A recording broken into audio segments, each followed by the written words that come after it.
Good evening all of you. ये जो objective session है ट्वेल्थ क्लास के हिस्ट्री का, इससे पहले हम लोग 4 चैप्टर देख चुके हैं। आज हम लोग 5वां चैप्टर यात्रियों के नज़रिए से देखेंगे। और इस ऑब्जेक्टिव सेशन का क्या महत्व है आपके एग्ज़ाम के लिए, आप लोग खूब अच्छे से जानते हैं, यानी कि भली भांति आप इससे परिचित है कि नहीं, इसका महत्व क्या है आपके एग्ज़ाम में। क्योंकि 50 नंबर का ऑब्जेक्टिव आएगा आपका, उसमें भी क्वेश्चन ज़्यादा रहेंगे, उसमें से ही 50 चुनना है। तो अगर आप इसको रिवीजन के व्यू से 2-3 बार देख लेते हैं और थोड़ा ध्यान से देखते हैं, तो हमको लग रहा है कि 50 तो आप 50 के आसपास तो रहेंगे।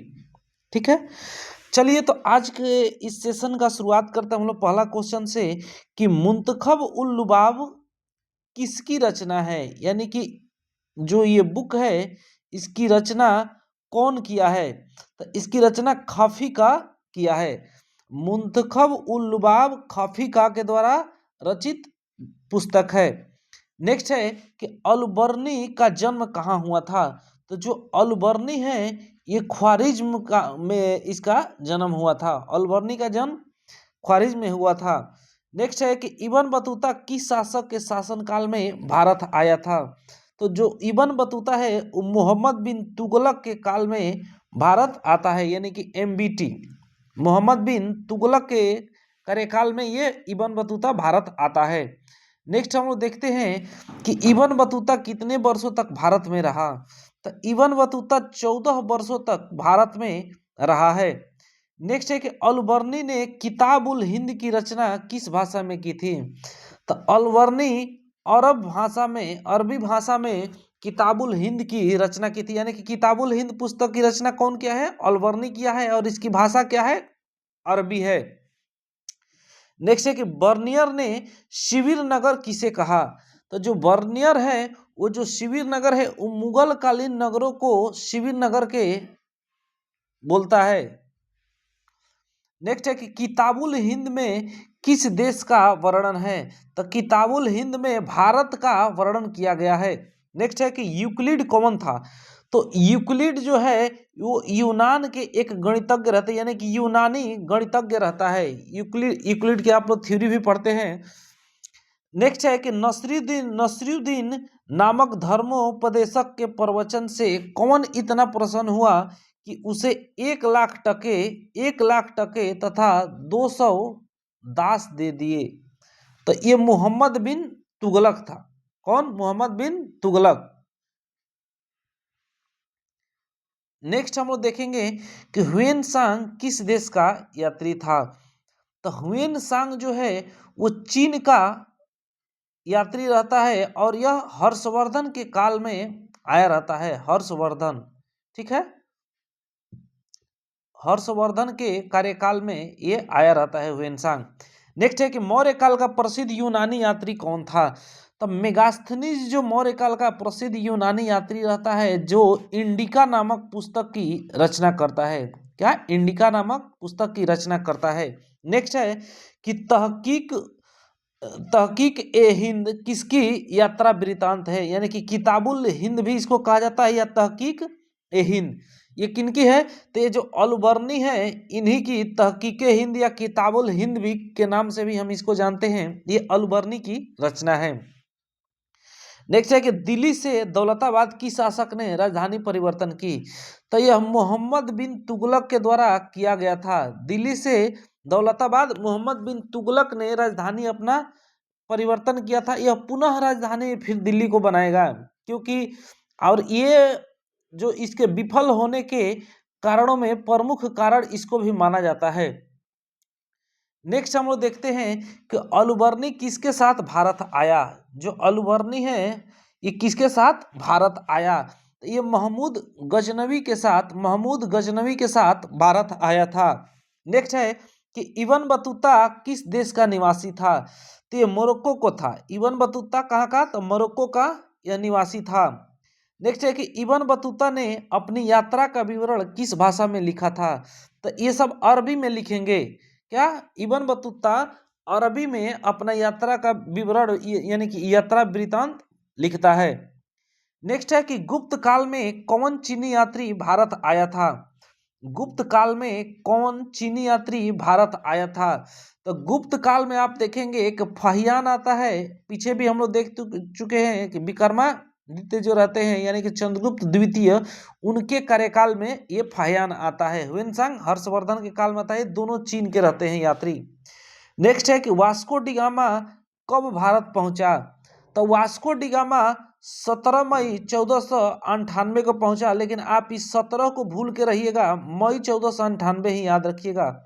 17 भी दे देगा, 19 भी देता है, 20 भी देता है, इस बात को ध्यान रखिएगा। तो वास्को डी गामा कब भारत पहुंचा, मई 1498 ईस्वी में।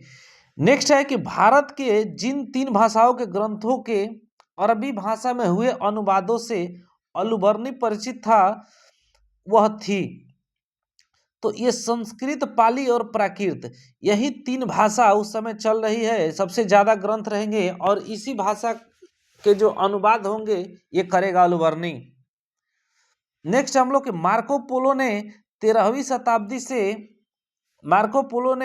शताब्दी से जिस स्थान से चलकर चीन और भारत की यात्रा की उसका नाम था। तो ये वेनिस जगह का नाम है। इसका जन्म कहाँ, मार्को पोलो कहाँ का, मोरक्को का रहने वाला रहता है। नेक्स्ट है कि अनेक विदेशी यात्रियों ने भारत की जिन 2 चीजों को असामान्य माना है वे है। तो भारत के जो नारियल और पान है इसको असामान्य माना था विदेशी यात्री, नारियल को और पान को। नेक्स्ट है कि अलबर्नी भारत में जिस शताब्दी में आया था वह थी, ये 11वीं शताब्दी के आसपास में ये आता है अलबर्नी। किताबुल हिंद। इब्न बतूता की भारत यात्रा को जिस शताब्दी से संबंधित माना जाता है वह है, तो ये 14वीं शताब्दी में इब्न बतूता को माना जाता है। ठीक है। नेक्स्ट हम लोग देखते हैं कि जो फ्रांसवा बर्नियर जिस देश से भारत आया था उसका नाम था, तो यह फ्रांस का था। ये देखिए फ्रांस, ठीक है, फ्रांस का था फ्रांसवा बर्नियर। बर्नियर ज्यादा इसका पॉपुलर नाम है, बर्नियर, ठीक है, ये भी ध्यान रखिएगा, बर्नियर भी केवल दे सकता है। नेक्स्ट है कि इब्न बतूता के अनुसार उसे मुल्तान से दिल्ली की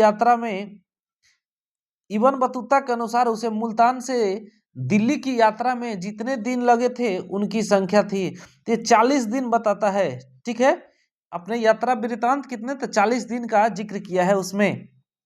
नेक्स्ट है कि मोहम्मद बिन तुगलक ने दिल्ली के काजी नियुक्त किया था, तो इब्न बतूता को ही दिल्ली का काजी मोहम्मद बिन तुगलक कर देता है। नेक्स्ट है कि मध्य एशिया के रास्ते होकर इब्न बतूता सन 1333 में स्थल मार्ग से पहुंचा था। तो ये कहाँ पर पहुंचा था, तो ये सिंध पहुंचा था पहले। ठीक है। नेक्स्ट है कि मेगास्थनीज कौन था, तो मेगास्थनीज कौन था, तो राजदूत था। मेगास्थनीज राजदूत रहता है जो इंडिका नामक पुस्तक की रचना करता है। इंडिका इसकी पुस्तक का नाम है, बहुत इंपॉर्टेंट है। नेक्स्ट है कि किताब उर रेहला किसके यात्रा वृतांत, किताब उर रेहला में किसका यात्रा वृतांत मिलता है, तो यही इब्न बतूता जो है ये रेहला नामक पुस्तक भी लिखता है। किताब उर रेहला में अपना यात्रा वृतांत करता है। रेहला भी केवल आ सकता है, ध्यान रखिएगा आप लोग। भारत की डाक व्यवस्था का वर्णन अपने यात्रा वृतांत में कौन किया था, तो यही इब्न बतूता ही भारत का जो डाक व्यवस्था है उसका भी वर्णन करता है अपने यात्रा वृतांत में। नेक्स्ट है कि मॉन्टेस्क्यू नामक फ्रांसीसी दार्शनिक ने किस यात्री के विवरण के आधार पर प्राच्य निरंकुशवाद का सिद्धांत प्रतिपादित किया, तो वही बर्नियर का। ठीक है। नेक्स्ट है कि अब्दुल रजाक समरकंदी नामक यात्री ने किसके यात्रा वृतांत को पढ़ा और उससे प्रेरणा ली। यह इब्न बतूता का ही यात्रा वृतांत को अब्दुल रजाक समरकंदी पढ़ा और उससे प्रेरणा लेकर वो भी निकल पड़ता है। नेक्स्ट हम लोग देखेंगे कि अपनी आंखों के सामने सती प्रथा का दृश्य देखकर कौन विदेशी यात्री मूर्छित हो गया था, तो जो इब्न बतूता है यह जब देखा सती प्रथा का दृश्य देखा कि नहीं कैसे जलाया जा रहा है, कैसे लोगों को एकदम जिंदा आग पे जला दिया गया, ये देखते ही मूर्छित यानी कि बेहोश हो गया था इबन बतूता। सोचिए इतना कठिन वो था, कठोर दंड ही मानिए उसको। नेक्स्ट है कि लाहौर में एक 12 वर्षीय बालिका को जबरदस्ती सती बनाए जाने के मार्मिक घटना का आंखों देखा हाल किस विदेशी यात्री ने बताया? तो यह बर्नियर बताया है। बर्नियर क्या बताया है? वही 12 वर्षीय बालिका का जबरदस्ती सती बनाए जाने की मार्मिक घटना अपने आंखों से देखा है और वह अपने बुक में बताता है। नेक्स्ट है कि मोहम्मद इब्न जुजिये ने मोरक्को के सुल्तान के कहने पर किसकी यात्रा वृतांत लिखा? तो इब्न बतूता के का वृतांत लिखा। नेक्स्ट है कि किस नगर का अथवा उसके किले का वर्णन प्रायः अधिकांश यात्रियों द्वारा किया गया है?